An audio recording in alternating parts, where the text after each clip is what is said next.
you could control us? You thought we would bow down before your will? Now run!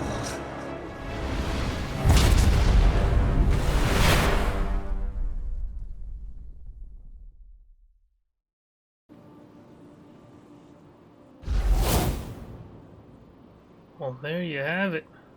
That's the entry and the opening cinematic to Cardaclysm. Cardaclysm is a, you guessed it, card game.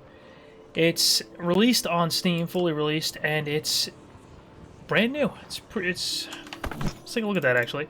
It's released just a couple months ago, February 26th, not even a couple months ago, less than a month ago, what am I saying? It's a card game. And it's got some nice environments, a little bit of a world exploration, even though the guy moves a little weird, where you can walk around, find cards, items, stuff like that, and enter card battles, of course. So here we have a creature, a scorpion. It's telling us all about the card of that unit. We're going to go ahead and hit attack here, and the fight's going to begin. So this is a bit of a tutorial. It's just starting us out. And we're going to go ahead and summon this direwolf. And you can tell the direwolf to initiate the attack by left-clicking and holding on the direwolf and dragging the mouse to the target that you want it to attack. And you'll see the health of the unit decreases. Now, this unit already took its turn, the direwolf, so he won't be able to take another turn. However, there's some ability cards, like such as this Flame Spark here, where you can deal 1 damage, but I can't use that yet, so I'm going to go ahead and end a turn. And the enemy, of course, attacks after my turn, and your units will counter for the most part. So now we're going to go ahead and cast Flame Spark on the enemy. You just see it's going to do some damage to him here. There's some damage, and we're going to go follow up with Direwolf attack and win. So the card battles are relatively simple to start off, but they do get a little more in-depth. So this shows you all about how you can determine what the heck these symbols are on each card. What do they mean? So it's relatively simple. Like I said, to like get started. You know, it's a lot easier to get started in this game as a card game than most other card games. There's some card games that left me feeling a little bit confused about what the heck I'm doing, but that's me. I'm simple. So this is actually quite easy to get started. So we'll go ahead and attack. We have 2 direwolves now, and we're going up against 2 scorpions. So we're going to go ahead and summon a direwolf. And we're going to take this direwolf and drag him onto this direwolf to upgrade him. Ice Wolf. Why that becomes an Ice Wolf, I don't know, but 2 direwolves apparently creates an Ice Wolf. Now you'll see he's much stronger, more health, more damage. We'll go ahead and end our turn.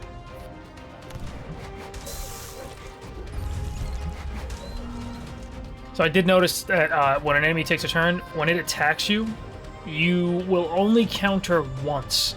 So when an enemy hits your unit, the first enemy that hits him will initiate the counter. So you'll see the enemy just countered my attack. I'll use a Flame Spark. He only has 1 health. We'll finish that one off. And then we can't do anything, so we're going to end our turn. My unit will counter, and then we'll finish him off with this one. So definitely an easy game to get into, an easy card game to start playing. If you really don't want to spend a ton of time getting to learn the basics of the game before you can really get started. So these are the settings. I'm just lowering the volume just a little bit. Ugly fast mode is definitely just makes the game a lot, well, uglier. It's not a graphically intense game that you would need to worry about that. But this is the only controls. Isometric controls, just a little. You can move with WASD a bit, so if you hold W, you'll see he'll move at that angle. Well, the webcam's kind of reversed, so he's moving that way when I hit W, and then when I hit S, he's going to come back down to that angle. But if you take that off, when you hit W, he'll move straight, like, up, and I just prefer that. So you can move with WASD, you can move with the left click if you want, but let's go ahead and do our next fight. You'll see his ability. Creature's first attack paralyzes the target. The paralyzed creature skips its next attack and can't retaliate. That sucks. But we're going to get ourselves a direwolf. It does 1 damage. So we could Some creatures... So, take a look at that. Some enemies can easily neutralize a single creature, no matter how powerful it is. In this case, it's not a good idea to level up your wolves. Summon 2 separate wolves instead. So, good idea, considering it's going to paralyze your unit. I just sneezed. So there's one attack. We'll go with a second, and we will hit him with a fireball. And you'll notice down here at the bottom, that little yellow icon determines what you can do or how many actions you can take, because at the top left, you see, not enough gold runes. The top left of that card, it says 3. We need 3 gold runes to use that card. I just used 3 on that other one, so I don't have enough to do any other summons or any new cards. But that does not mean you can't attack, of course, because you can still attack with the cards or the units you have on the board. A tiny biter. Collect loot. Book of Magic. Acquire your precious Book of Magic. Open it now. Take a look at your deck. Currently available cards. Cool. Drag and drop a card to another identical card to upgrade it. Upgrade your Flame Spark to a Fire Burst spell by dragging the Flame Spark onto another. So, here's one thing that I personally, should you decide to downgrade, I'd simply right-click to revert it. The one thing I didn't like was you couldn't see actually like what it became before doing it, but you could simply downgrade. You know, there's no loss from that. You don't take a hit for doing that. So I upgraded my Direwolf, I'll upgrade the Flame Spark. So I get it. I get why they have this. I guess it's supposed to leave a little bit of mystery. Is like, hey, you don't know what 2 cards are gonna create an upgrade or what it's gonna, you know, become, and you'll have to kind of mix and match and decide what works best, what you want to upgrade to. But you can always reverse it, which is nice. So gold runes, like I showed you before, the 22. And then the orbs we have, let me see if I can see it real quick. Whoops, I didn't want to do that. At the top right of this card, you'll see the two orbs right there. That means that's the limit of how many orbs you can have on the field, on the playing field. So this one is 1, and the Ice Wolf is 2. At the bottom here, you'll see I have 3, so I'll be good with that. And then, like, spells don't take it. They don't take those orbs, they don't use that. That's just gold runes in the combat. But those, within the battle, I have 22 gold runes. So when I use more than that, or I can't use more than that, obviously, and they do replenish after the fight, so you don't have to worry about using too much. So you can go all in, you know, and use it all and get it back afterwards.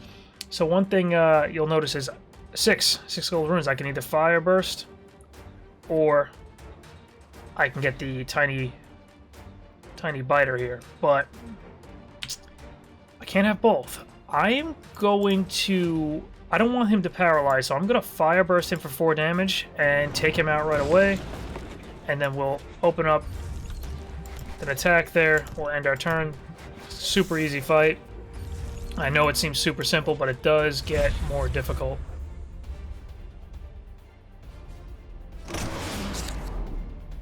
I got a Scorpion of my own, baby. Heck yeah.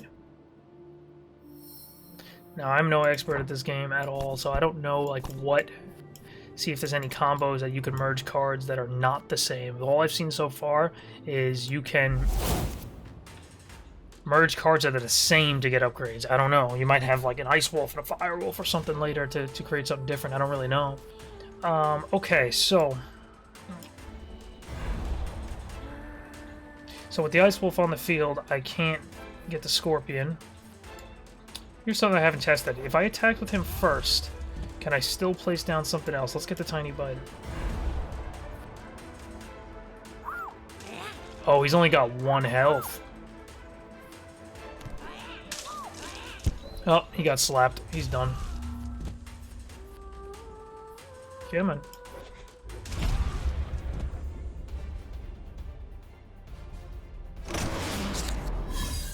Thief.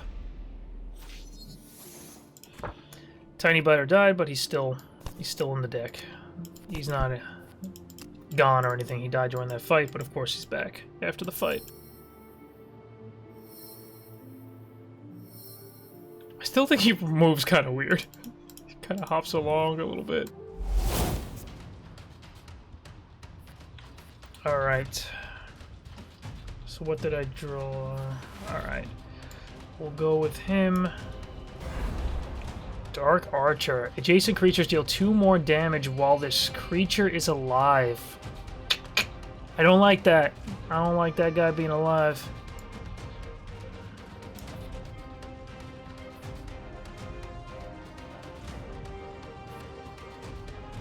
So I could do, what, 3 damage to leave him with 3 health. And then I could take him out. He's got a counter, though. Ow. Let's take him out.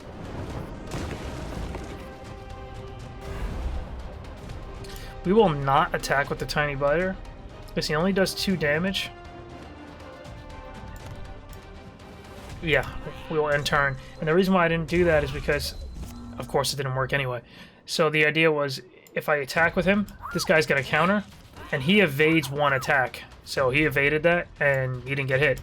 But if you don't attack with him, it means that the first attack he's going to receive is going to be an enemy attack and not a counter. So it'll save you from an enemy turn. But of course, they hit the wolf, because my strategy didn't work. But I still won. Open your book of magic to upgrade your Scorpid. Upgraded creatures are always more powerful. It also costs more to summon. Scorpion Striker. It's a powerful card.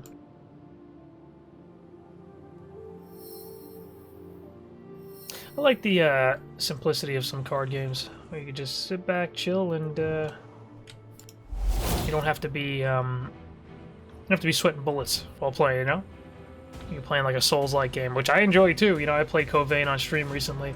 I love those type of games, but I don't know. It's nice every once in a while to have something you can kick back with, right? The creature's health can only be reduced by 1 at a time, so we don't really care about big hits. But he's only got 4 health, so not a big deal. Not something we fear.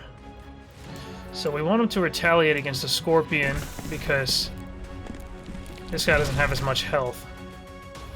And he should not be able to retaliate twice. And the Thief just stole enough gold runes where I can now summon another card. Good strategy. It's not bad. I overthought that fight, though. Easy fight. Arid Mesh Weaver.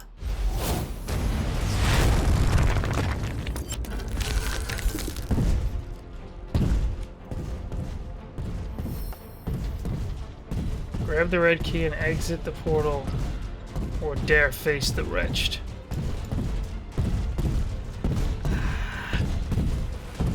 What do you think?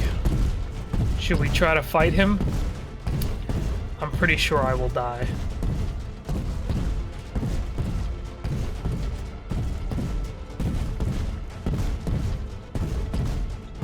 I'm tempted. Let's do it. Let's see what it's all about. I've never tried it. I will lose. He's got 65 health. When this attacks, its target becomes corrupted. Damage dealt to the target is increased by corruption. I am not gonna win this fight.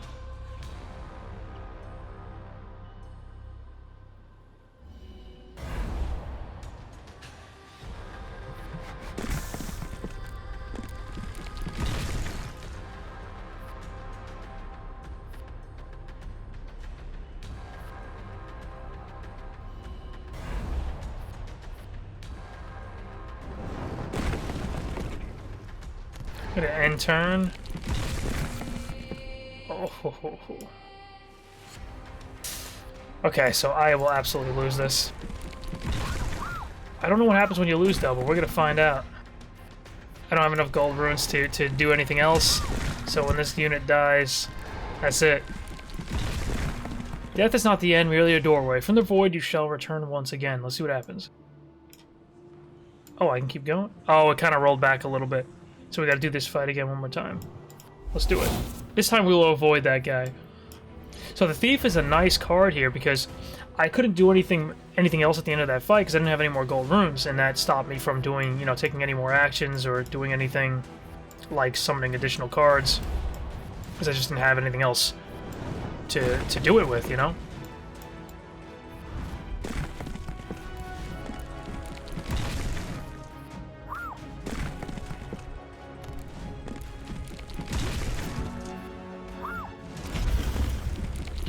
victory, easy fight.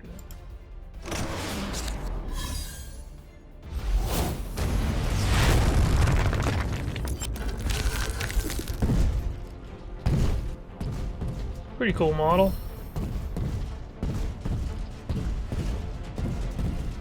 He's easy to avoid though. Just gotta lure him around. It's a tough fight though. I haven't gotten too far in the game though, so I don't really know if you're eventually supposed to face off with this guy when you're a lot stronger. Probably. Take him down or something. Come on, Gate, go, go, go, go, go. Generating... Okay, so this is the furthest I've gotten. Your goal is to build up your persistent deck of creature and spell cards and become powerful enough to defeat the cursed being that's chasing you. Solved my question there. If you die during your quest, you only lose the cards you've collected since you've entered the realm you're in. The rest of your deck and artifacts are safe. Cool. Found an inventory item. Simply touch the wooden staff to pick it up. Wooden staff. Hello. Creatures played on your first turn have +1 health. Try to wooden staff. Oh, I like that. So you can get you can get equipment and stuff and armor equipped to your main character. Artifact collected. Let's see.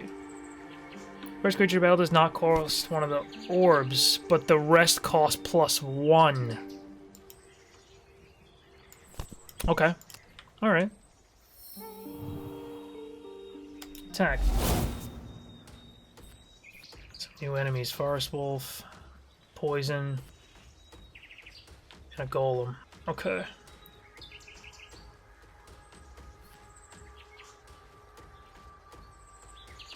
Okay, I don't like the Poison, but he does have 7 health. I'd rather not deal with that poison for too long. Although, let me knock out the wolf. Ice Wolf does 3 damage. Not enough gold runes. Alright. We'll end our turn so we can evade an attack. And again, no one attacks him. Figures. Should be able to kill this right now. Fireball.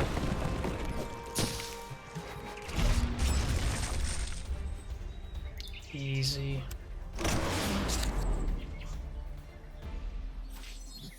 Health potion.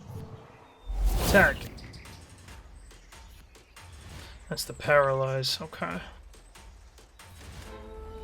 Can I paralyze him first? Yes, I can.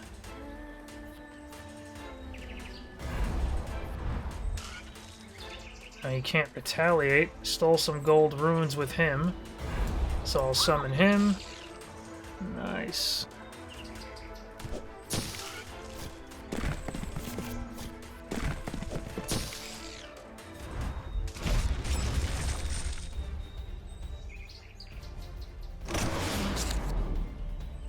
Immune to spells, a forest turtle.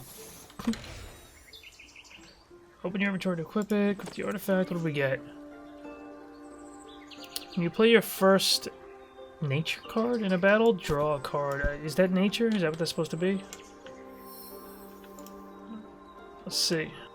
I like the difference in the worlds. You know, it's kind of nice. One thing that I would suggest is, bonus received, is a little bit less of a linear path. You know. Choose cards you want to discard from your starting hand. Alright. No, none.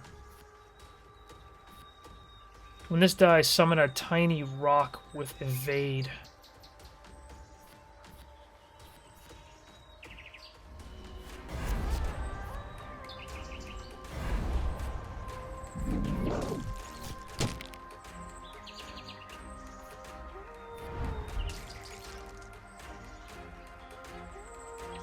If I can keep the thief alive.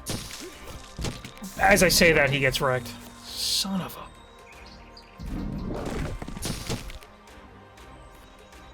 Figures, right? Spirit Golem hits pretty hard. It's gonna be a problem for me. Creature's immune to spells, which means he can't take a healing potion! Oh, that's gonna cost me the whole damn round right there. I won't be able to win. Oh, what's this?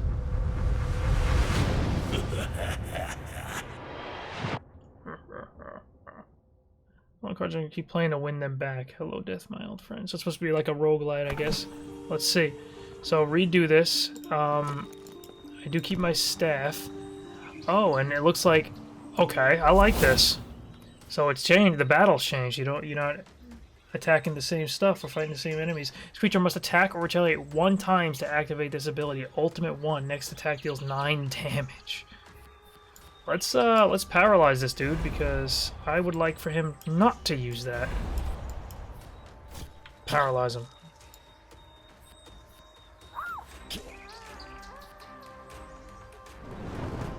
Fire Moto! Alright.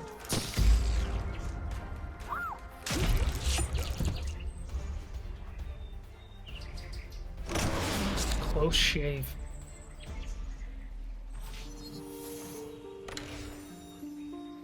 So there's a shuffle a sapling creature into your deck. Okay. Oh, we got a nice cloak on. I like the random generation about it. That's kind of cool. So the land changed as well. Not just the battles, but like what we see. The path we have to take. Oh, that's cool. That sapling costs nothing to place. Begin fight. So we'll place him first. And I would like to sacrifice Groot by making him attack. I've never seen that movie. I'm not into superheroes. But I'll make him attack so he gets retaliated against. So we burn that guy's retaliation. And we don't have to deal with it against the stronger cards.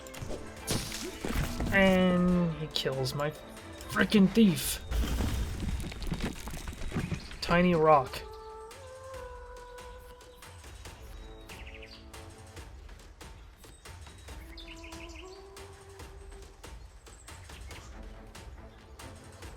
Should not have done that, but I was too curious what that card would do. Doesn't matter though. We'll win.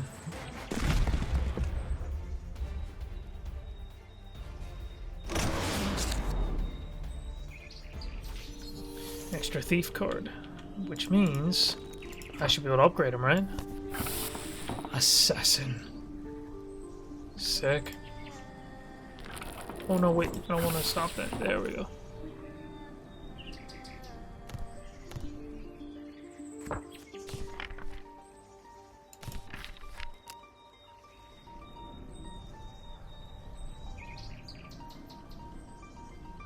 Is that a vendor?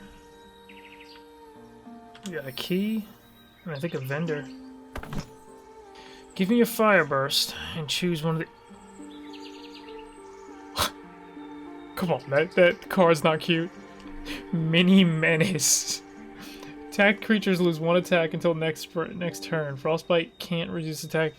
I want him. Yes. Mini Menace. It's like a little angry cat. I hope, ooh. I hope we get another one of those guys and see if we can upgrade him. Oh man, that's funny.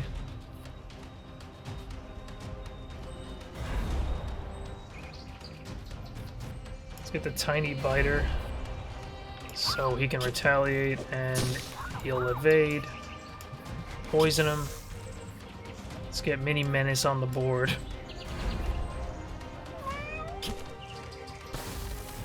He reduced his attack, that's awesome.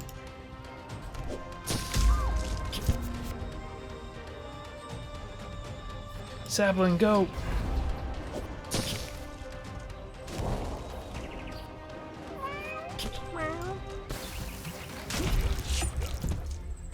That's cute. Ooh, another thief. Now, does that mean I need to have 2? Yeah. If I get 2 thieves and the 2 thief cards and combine them for another assassin, and I combine those and should be good. Shuffle an herb spell into your deck. Restores 2 health to the damaged creature and costs nothing to use. Nice. Spells cost 1 less during the next battle. Whoa, whoa, whoa, whoa. Going like under the map there.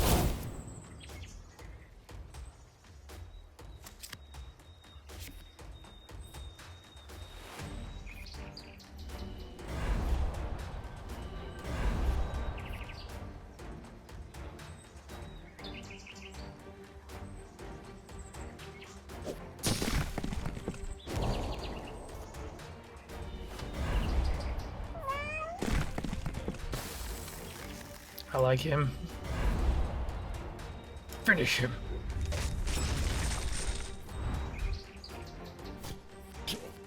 That thing evade? Yep, evade.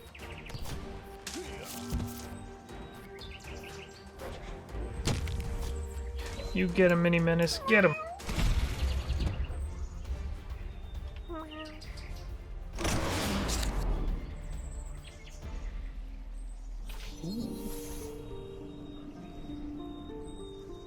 Ooh, that's a little buggy. It's pretty buggy. At least it doesn't like make you fall through the map and you actually, you know, you have to reload or something. That's fine. What's this? When killed, it deals 2 damage to all enemies. Attacking or retaliating causes an explosion that deals damage to adjacent creatures as well. So, it's gonna do damage to adjacent creatures, okay. So I'll hit with this so it retaliates. You're done. Easy fight. Feel the rush.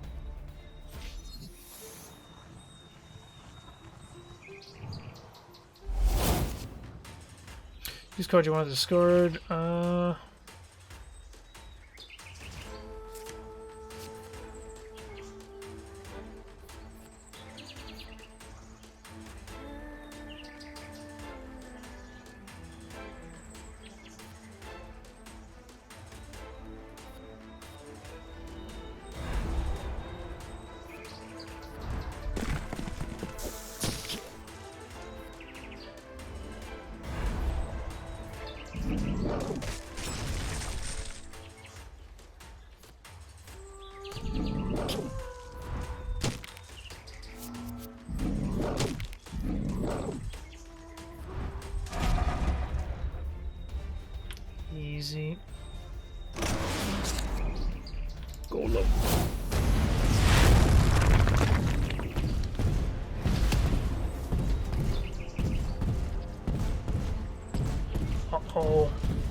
120.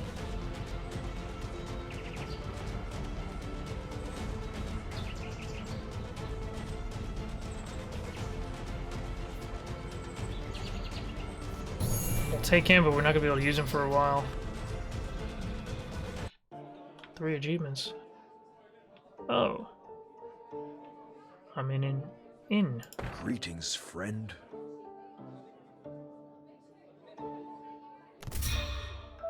Cool, a new quest. Alright, didn't expect this.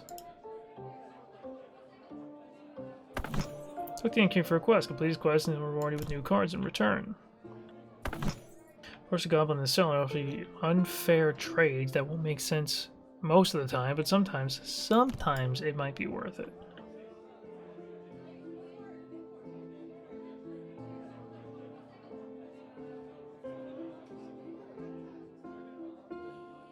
Where did you come from? Oh no.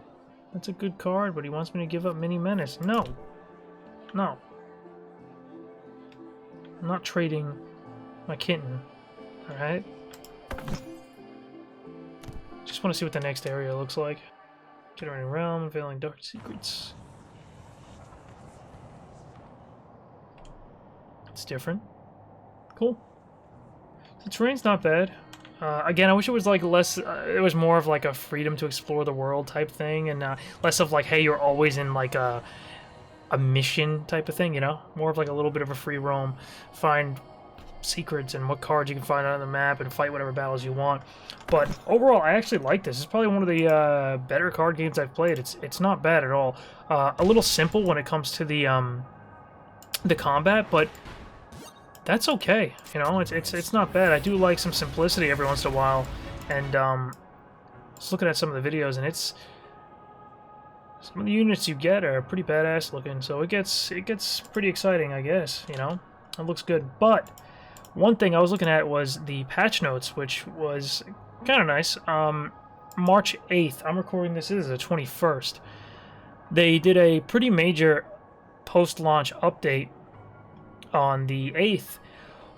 One thing I saw on the update that I personally did not like was this. Adaptive difficulty. Forget being stuck once and for all. From now on, the game honors your progress and adapts its difficulties to make sure that you always face enemies that match your power. I hate that. And the reason I hate that is because you're no longer in my... Again, I haven't really played this feature out or seen this in play, but this sounds really stupid because you don't get punished for playing like crap. And if you screwed up the entire game, the game's gonna like dumb down for you and be like, hey, don't worry, you're gonna face weak enemies. But if you did really, really well, you have really strong cards, a really good deck, the game's gonna scale up, so you're facing really, really, really tough enemies. I get it, but it's like if you're playing an RPG and you spend an extra 5 hours grinding and you're becoming stronger, should those enemies really scale up with you as you're spending the time and dedicating the time to become stronger and you know, build up your character and your party and in this game your deck and your units? Should the enemies really grow with that strength?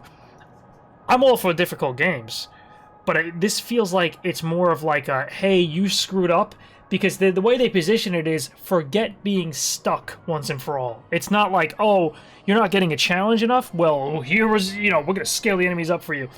That's one way to position it, but it's being positioned as the other thing. If you get stuck and you can't progress because you messed up so much in the game, tough. That's how I feel. Like, that's your fault. Maybe restart or go back to an older save and try to be you know, better next time. Like, that's something we should do. That's how we become better. And it's something I like to do. I always like to challenge myself and play games on the hardest difficulty possible for that exact reason, because it's a challenge and it makes me an overall better gamer, and I believe that translates to other games as well. If you're playing a single-player game on the hardest difficulty possible, and it's improving your reactions in a Souls-like game, a reaction time, and then you go to play like an action type of MMO, that being that you play that game on the hardest difficulty possible for a long time, that's kind of, that skill set might transfer a little bit over to another game you play, and you might be better at that game now, you know? So I hate to see that. I hate to see like a, hey, you know, you suck, but don't worry, we got you back. You're gonna finish the game no matter what. We'll make sure you get there. Like, I don't know. I don't like that. I don't like that. But anyway, it's nice to see the game still getting updates post-launch, and it is brand new. Just launched February 26th, so it would suck to see them abandon it like less than a month later. But hey, they're doing the right thing. I'll say that. They're dropping updates, and it was in early access, so it left early access on the 26th. The first time I played it was yesterday, so I didn't play it in the early access state, so I can't really comment on that. But it's nice to see the support afterwards. So anyway, that was Cardaclysm. I hope you guys liked that, and if you have any questions, concerns, or any comments about the game, or any suggestions about future games I should cover, please go ahead and throw a comment below. So thank you very much for watching. Please throw us a sub, and I will catch you guys in the next video. Skedat!